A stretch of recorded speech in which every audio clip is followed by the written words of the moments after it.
Marvin. Numéro 1 est Lee Marvin, une légende d'Hollywood dont le lieu de repos est aussi inattendu que son personnage de dur à cuire. Vous le connaissez peut-être de films comme Les 12 salopards ou Cat Ballou, où il incarnait des personnages rudes et sans concession. Mais voici la surprise. Marvin n'est pas enterré dans un cimetière glamour d'Hollywood. Il repose plutôt au cimetière national d'Arlington en Virginie, le même lieu sacré où sont inhumés les soldats et les héros de guerre. Étrange, n'est-ce pas? Pourquoi une star de cinéma finirait-elle là-bas? La réponse se trouve dans le passé de Marvin. Avant de devenir une célébrité, il était un marine américain pendant la Seconde Guerre mondiale. Il a combattu dans le Pacifique, a été blessé au combat et a reçu une Purple Heart. Après la guerre, il a gardé sa vie militaire privée, se concentrant sur le métier d'acteur. Mais à sa mort en 1987, sa famille a honoré son souhait d'être enterré à Arlington, un endroit qui comptait plus pour lui qu'Hollywood ne l'aurait jamais pu. Sa simple pierre tombale indique uniquement son nom, son grade et ses dates de service, sans mentionner son Oscar ou ses films.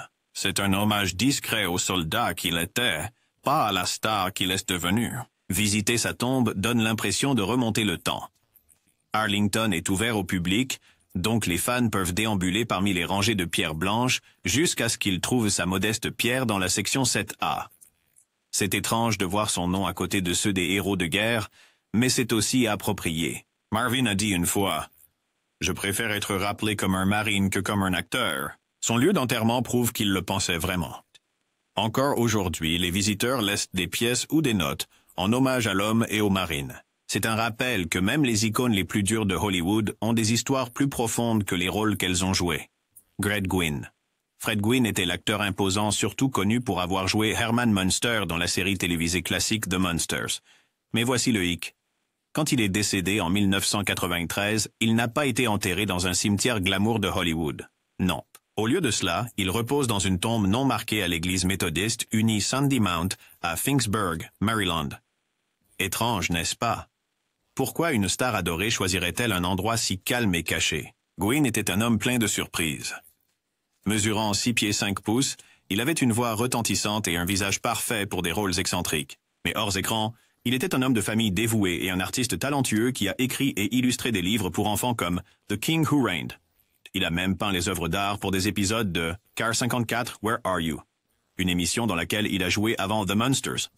Malgré sa célébrité, il valorisait la vie privée et la simplicité. Sa tombe non marquée le reflète.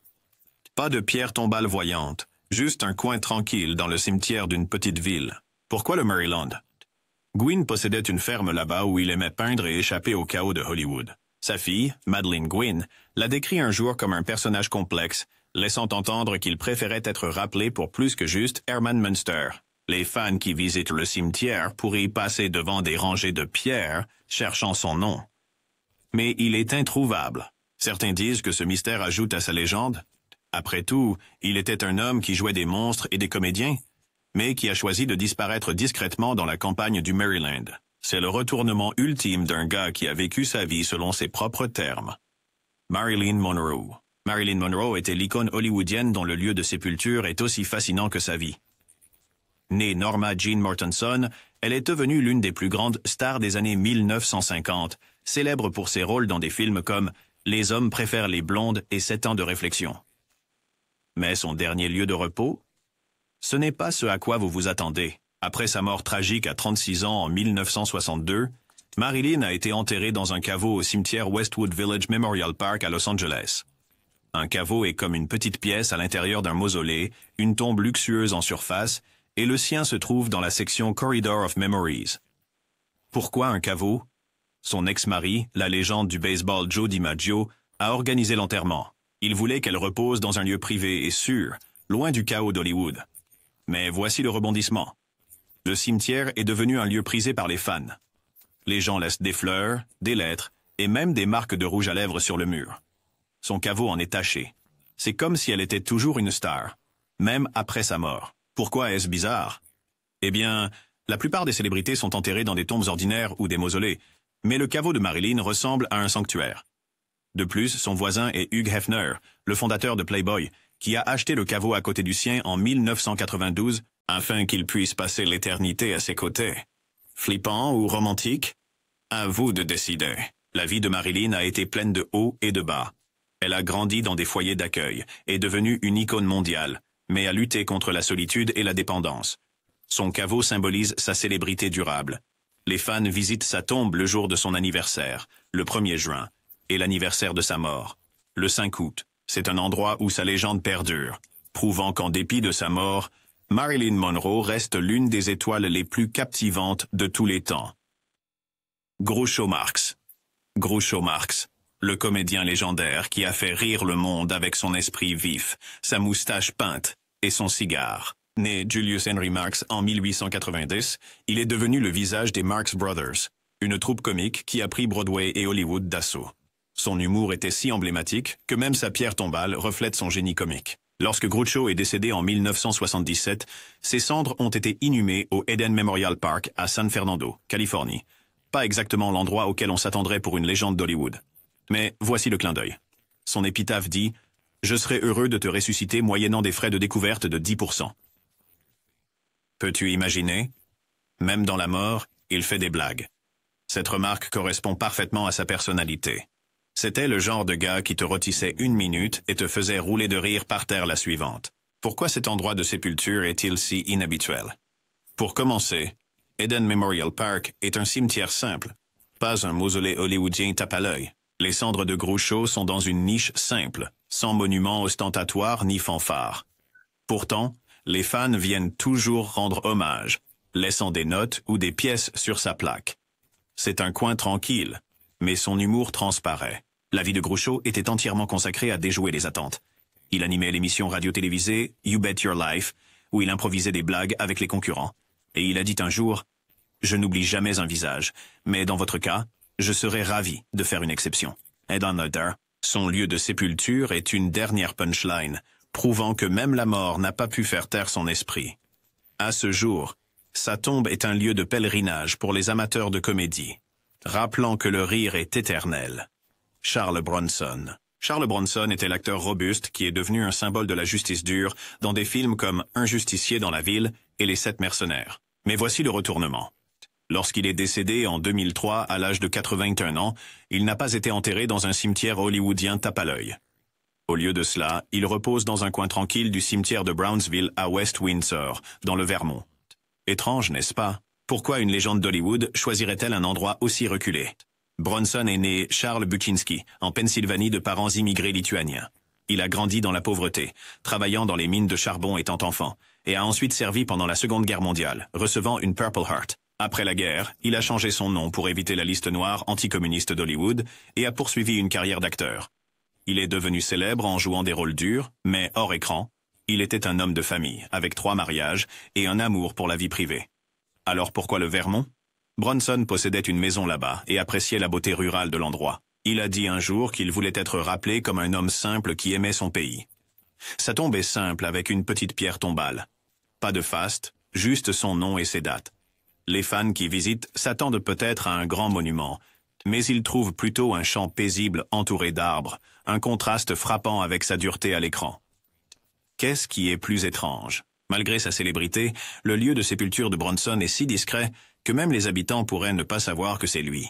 Pas de garde, pas de foule, juste un respect silencieux. C'est un rappel que l'homme qui incarnait des justiciers vengeurs a préféré un adieu humble. À ce jour, les visiteurs laissent des pièces ou des notes, honorant la star qui a choisi la simplicité plutôt que le spectacle. C'est le coup de théâtre ultime d'un homme qui a vécu selon ses propres règles, même dans la mort. Martha Raye. Martha Raye, la comédienne exubérante surnommée The Big Mouth pour son célèbre large sourire, était une figure incontournable des comédies loufoques de Hollywood et une artiste adorée de l'USO pendant les Secondes Guerres mondiales, la guerre de Corée et du Vietnam. Mais son lieu de sépulture est aussi surprenant que sa carrière. Elle repose dans le cimetière principal de Fort Bragg, en Caroline du Nord, où résident des soldats des forces spéciales de l'armée américaine. Pourquoi là-bas? Raye n'était pas seulement une artiste, elle était une icône militaire.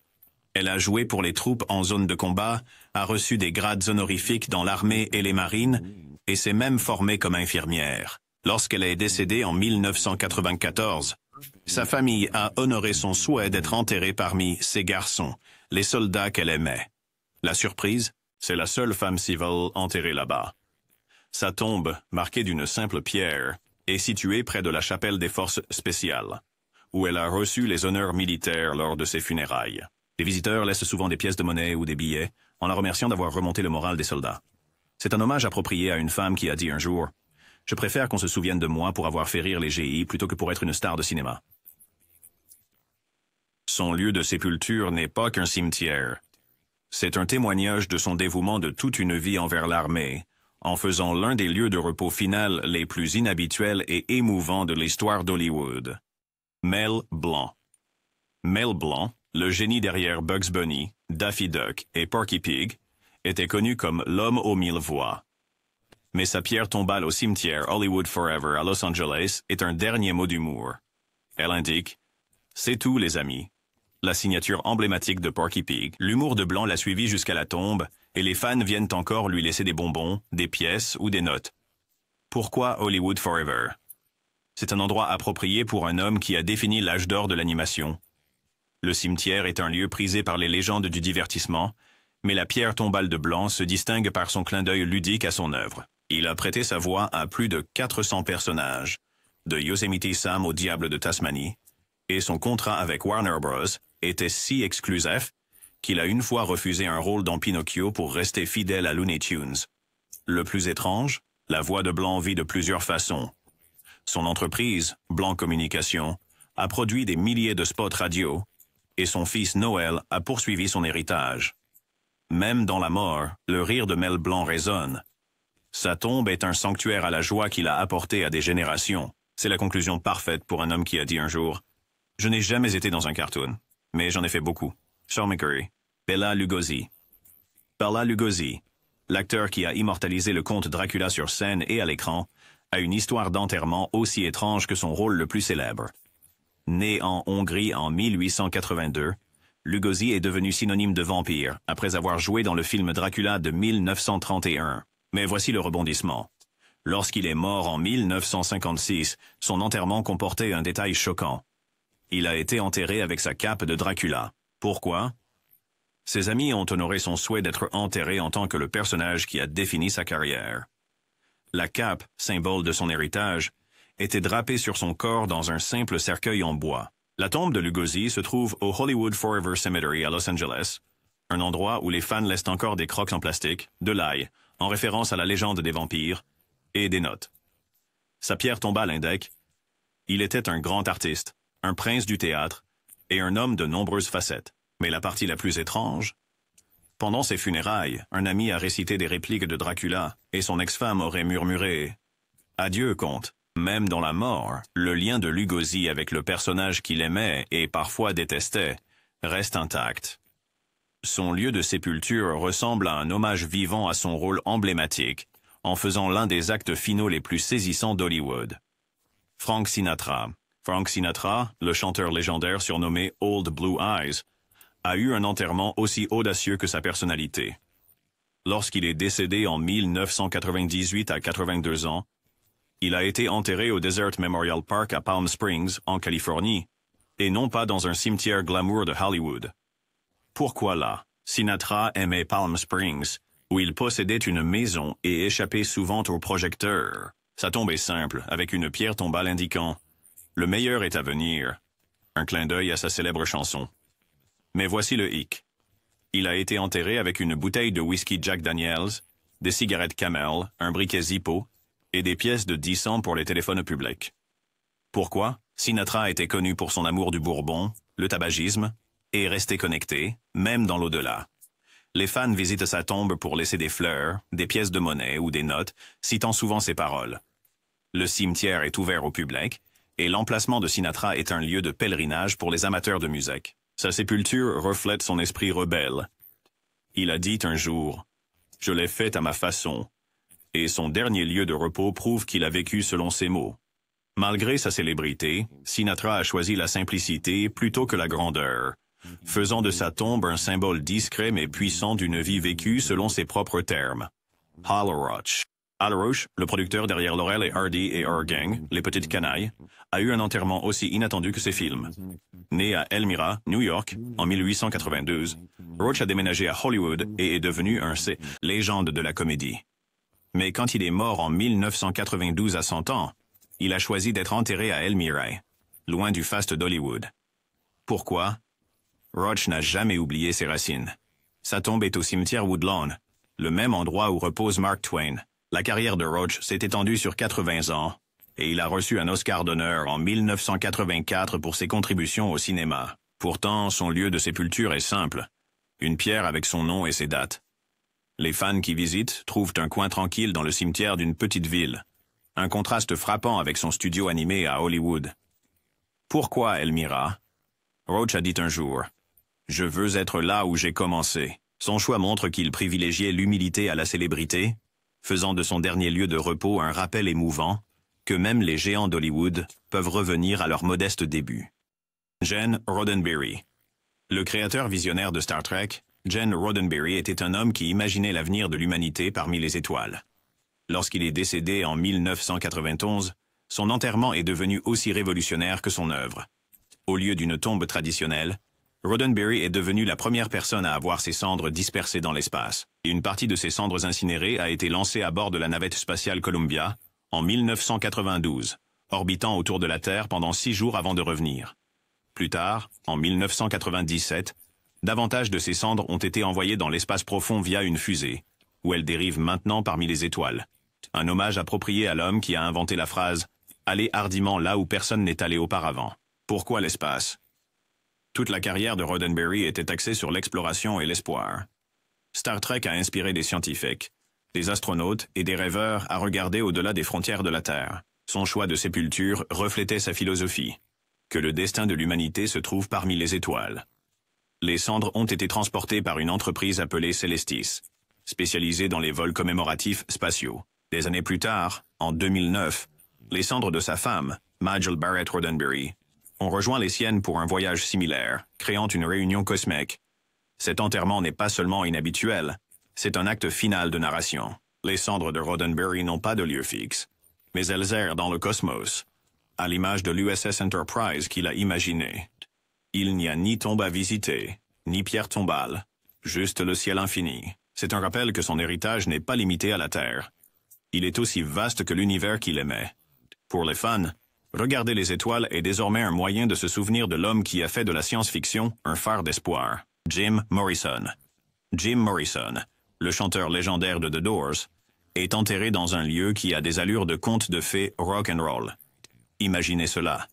Un cimetière à Paris, France, appelé Père-Lachaise, où poètes, peintres et chanteurs reposent. La tombe de Morrison est là, mais ce n'est pas une tombe ordinaire. C'est un lieu prisé par les fans qui viennent du monde entier pour y déposer des fleurs, des bougies et des notes manuscrites. Pourquoi Paris? Morrison y a déménagé en 1971 pour se concentrer sur l'écriture de poèmes et échapper au chaos de la célébrité. Quelques jours avant sa mort à 27 ans, il a visité le cimetière et a chuchoté à un ami. « Je veux être enterré ici parmi les grands ». Quelques jours plus tard, il a été trouvé mort dans son appartement. Sa famille a respecté son souhait, et il a été enterré au coin des poètes, près des icônes littéraires françaises comme Arthur Rimbaud, qui a inspiré ses paroles. Mais voici la partie étrange. La tombe de Morrison est l'un des endroits les plus visités de Paris, encore plus populaire que certains musées. Les fans s'y rassemblent, y laissant parfois des bouteilles de whisky, des médiateurs ou des graffitis. Le personnel du cimetière n'est pas enchanté. Il y a eu des fêtes sauvages, des tentatives de déterrer son corps, et même un buste de Morrison volé. Pour protéger le site, ils ont placé une dalle de pierre sur sa tombe et ajouté des barrières. Pourtant, des gens s'introduisent encore la nuit. Une rumeur dit que l'inscription grecque sur sa pierre tombale, fidèle à son propre esprit, a été choisie par son père pour refléter l'âme rebelle de Morrison. Pouvez-vous visiter? Absolument. Le Père-Lachaise est ouvert au public, mais trouver la tombe peut être difficile. C'est un immense cimetière avec 70 000 tombes. Des plans et des panneaux aident, mais certains fans se perdent exprès, errant parmi les pierres tombales qui ressemblent à des sculptures. La mort de Morrison reste un mystère. Aucune autopsie n'a été faite, et sa tombe ressemble à un sanctuaire vivant de son héritage, même aujourd'hui. C'est un endroit où la frontière entre le deuil et la célébration s'estompe, en faisant l'un des lieux de sépulture les plus étranges et fascinants de l'histoire. Prince.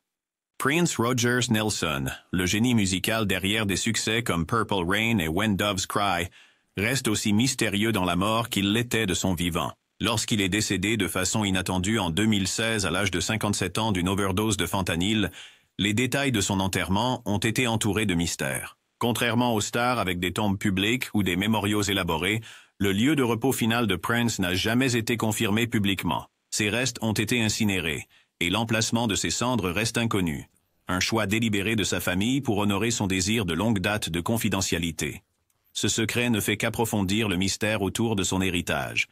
Originaire de Minneapolis, Prince a été retrouvé mort chez lui et dans son studio, Paisley Park, à Chanhassen, Minnesota. Les fans espéraient qu'il soit enterré dans sa ville natale, mais il n'existe pas de tombe publique.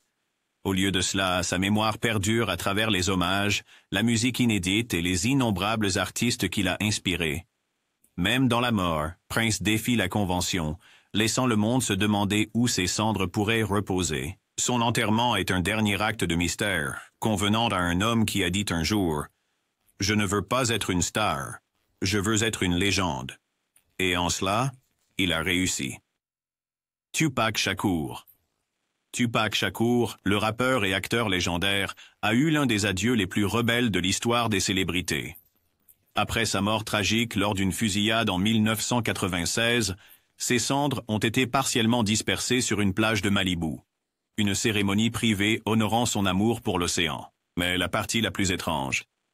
Les membres de son groupe de hip-hop, Outlaws, ont roulé ses cendres restantes dans un joint de marijuana et les ont fumées. Réalisant sa parole, « Dernier souhait, non. Fumer mes cendres. » Cet acte était un hommage brut et sans filtre à son héritage en tant que voix des marginalisés. L'enterrement de Tupac a défié la tradition, reflétant sa vie d'artiste provocateur qui défiait les normes sociétales. En 2023, il est devenu le premier rappeur à recevoir une étoile sur le Walk of Fame d'Hollywood, consolidant son statut d'icône culturelle. Même dans la mort, son histoire reste inoubliable. Hunter S. Thompson. Le journaliste Gonzo Hunter S. Thompson, célèbre pour ses récits hallucinés dans Las Vegas Parano, a eu un enterrement aussi extravagant que sa vie. En 2005, ses cendres ont été projetées dans le ciel du Colorado depuis un canon de 153 pieds en forme de poing à double pouce, financé par son ami Johnny Depp.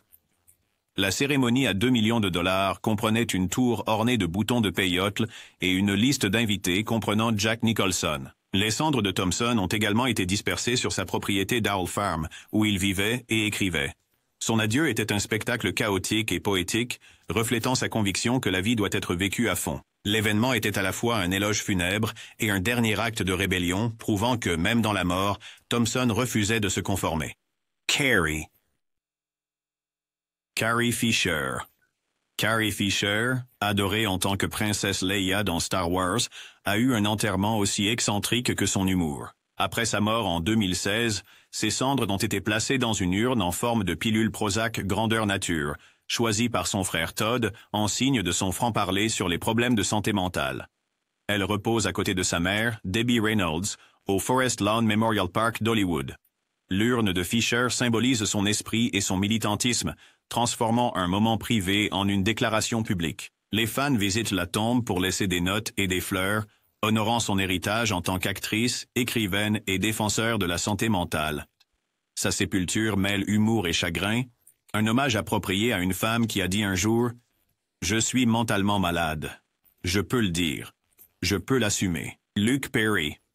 Luke Perry, la star charismatique de Beverly Hills, 9210, et Riverdale, a fait les gros titres en 2019 non seulement pour sa mort tragique à 52 ans, mais aussi pour son choix de sépulture peu conventionnel. Après avoir subi un accident vasculaire cérébral majeur, Perry a été enterré dans un costume écologique à base de champignons, un vêtement biodégradable imprégné de spores de champignons et de micro-organismes conçus pour décomposer son corps en un sol riche en nutriments. Sa fille, Sophie, a révélé ce choix sur Instagram, le qualifiant de belle chose qui honorait son amour pour la nature.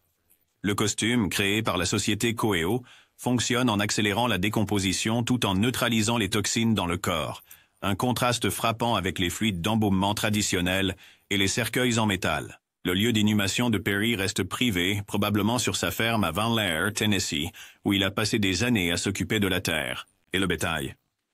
Les amis et les fans ont été stupéfaits par sa rébellion silencieuse contre le glamour d'Hollywood. Au lieu d'une cérémonie somptueuse, il a choisi un enterrement qui retourne à la Terre. La décision de Perry a suscité des conversations mondiales sur les funérailles écologiques. Un mouvement qui prend de l'ampleur alors que les gens recherchent des options de fin de vie respectueuses de l'environnement. Son enterrement n'était pas seulement personnel, c'était une déclaration. Sophie a remarqué l'enthousiasme de son père pour le costume, disant qu'il n'avait jamais été aussi passionné par une cause. Même dans la mort, Perry a utilisé sa plateforme pour défendre la durabilité, prouvant que son héritage va bien au-delà de l'écran. Son dernier acte n'était pas seulement un adieu, c'était un cadeau à la planète, assurant que sa mémoire vive dans le sol qu'il chérissait. David Bowie. L'enterrement de l'icône du rock. David Bowie était aussi énigmatique que sa musique. Après sa mort en 2016, ses cendres ont été dispersées à Bali, en Indonésie, suivant des rituels bouddhistes. Sa famille a gardé l'emplacement exact privé, respectant son souhait d'un adieu paisible. Bowie, qui a autrefois chanté « Nous pouvons être des héros juste pour un jour », a choisi un enterrement loin des projecteurs, reflétant son aversion de toujours pour le spectacle. Les fans lui rendent hommage à travers des tribus et de l'art, mais son lieu de repos final reste inconnu. Cela est devenu un mystère approprié pour un homme qui s'est réinventé d'innombrables fois. Ses cendres reposent dans une terre qu'il aimait, où l'océan et la spiritualité se rencontrent, assurant que son héritage demeure aussi infini que sa musique. Bob Marley. Bob Marley, l'homme qui a fait connaître le reggae au monde entier, repose dans un lieu aussi enraciné dans son identité que sa musique. Né à 9 Mile, en Jamaïque, en 1945, Marley y a été enterré en 1981 après avoir succombé au cancer à 36 ans. Son modeste mausolée se trouve dans les jardins de sa maison d'enfance, désormais le musée Bob Marley, un lieu de pèlerinage pour les fans. La visite du musée serpente à travers les collines verdoyantes, passe par sa minuscule chambre d'enfance et le rocher où il méditait, menant au mausolée. Là, les visiteurs rendent hommage à sa tombe, où il repose aux côtés de sa mère et de son demi-frère. Pourquoi 9 Mile? Pour Marley, les racines comptaient. Sa musique s'inspirait des luttes et de la spiritualité de la Jamaïque, et il voulait retourner à la terre qui l'avait inspiré. Le site ressemble à une capsule temporelle, simple, sereine et entourée par la nature. Les fans laissent des fleurs, des notes ou des objets, transformant le mausolée en un sanctuaire vivant. Le musée lui-même est un mélange d'histoire et d'hommage, avec des expositions de ses guitares, récompenses et objets personnels. Pourtant, la commercialisation persiste. Une boutique de cadeaux accueille les visiteurs, et les visites semblent parfois précipitées. Néanmoins, l'énergie est palpable. Comme l'a écrit un visiteur, en étant là, on ressent son esprit dans l'air. L'enterrement de Marley n'est pas juste une tombe, c'est un témoignage de son héritage.